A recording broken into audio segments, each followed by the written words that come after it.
This is Anna Hampton, and today I'm doing a video on marriage in risk, marriage in high risk, marriage in increasing risk when we haven't had that element before.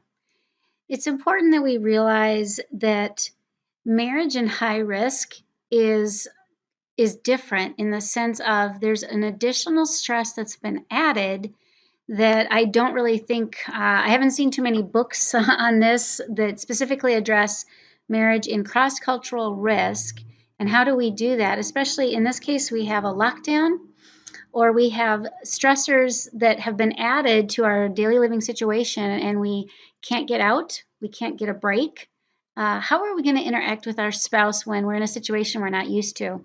I can think of the time when we first went to Afghanistan under the Taliban. There was a curfew and we all had to be to our homes by 8 o'clock at night. There was really no place to go anyways. And so that impacted us. In other words, there's not really a date situation. We can't take a date together or get a break from that very much or very easily. And then towards the end of our 10 years in Afghanistan, we went through a period of time where non-essential staff personnel, which was mostly mothers and children, were under an 8-month lockdown situation. And there definitely was no going out at night because of the danger of that.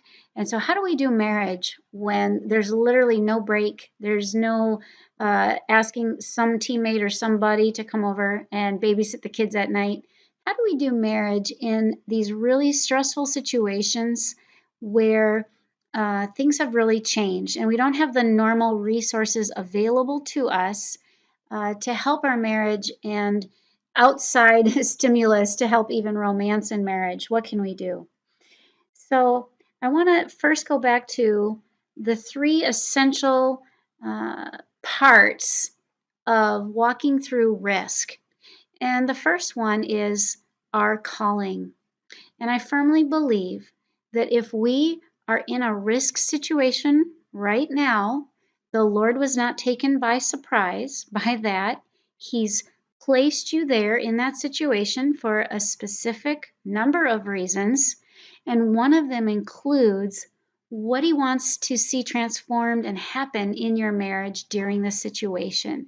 And that's part of our calling. So I would ask myself, what is it that he wants for me to learn or grow in my marriage and in my interaction with my spouse? How does he want me to love my spouse right now in this situation? So some of the things that we did that we found really helpful to us, Neil and I, was because we could go out for a date, we got a book to read together, one chapter whenever we sat down that was unrelated to work. It wasn't some heavy spiritual thing. It was something that kind of got us out of the situation, even as we sat in the situation on our veranda. And we'd make a special beverage of some type, whether it was a decaf coffee or something special.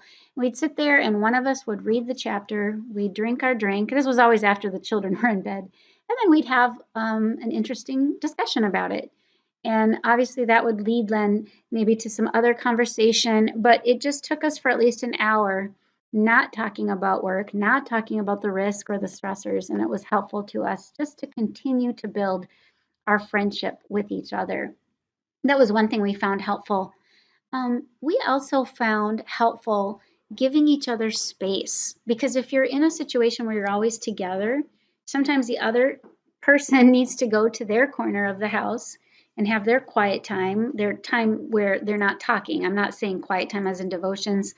And we just need to have a break from each other, and that's totally fine. There was a time where my husband would come home every day from work during that 8-month lockdown, and there was a certain worship song that he played every day as he tried to process the day with the Lord before he would really begin to interact with me or the kids. And so just giving our spouse freedom for what they need in their own healthy response and allowing for something new in the risk situation, giving freedom to our spouse in that before asking for something from them. So, having a balance with that. That was something that we did.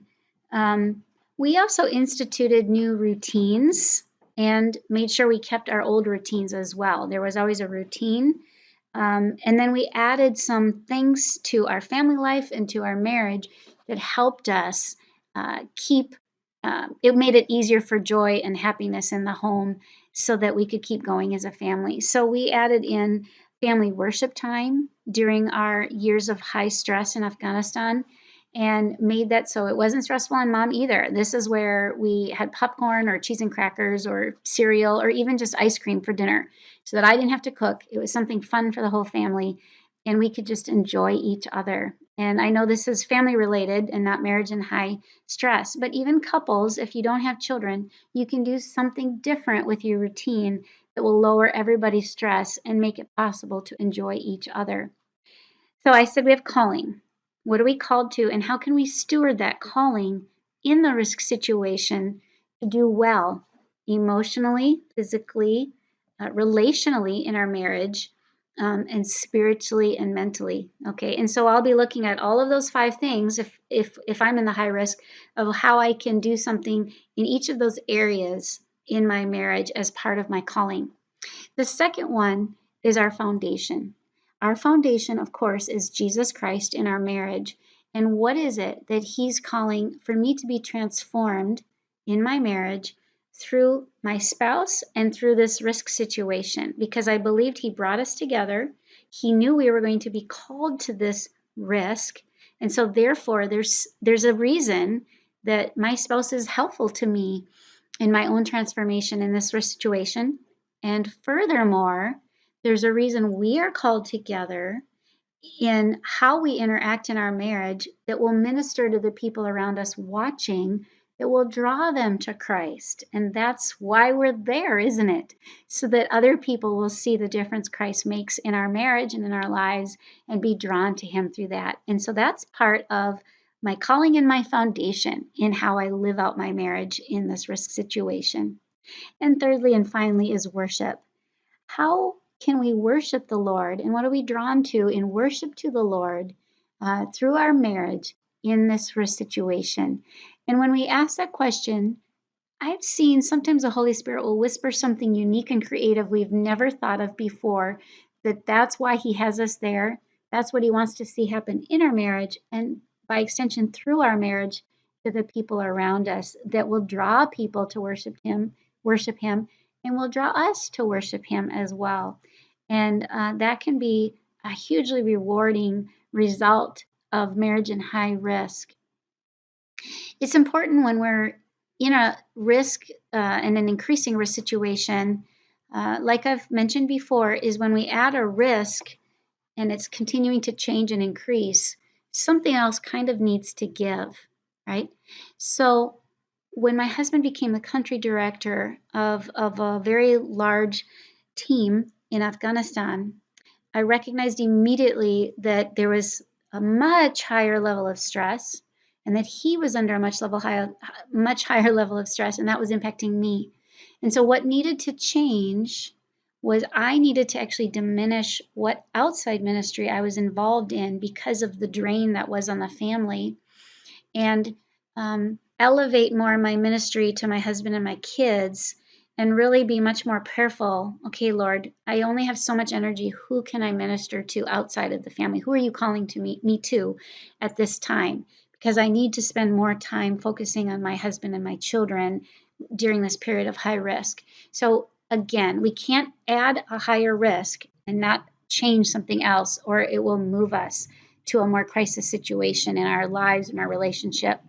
And we want to steward well our relationship to God, our spouse, our family, our teammate, and the culture. And that's what will give Him the most glory. I would just encourage you and remind you something you already know, that the locals are watching more than you realize.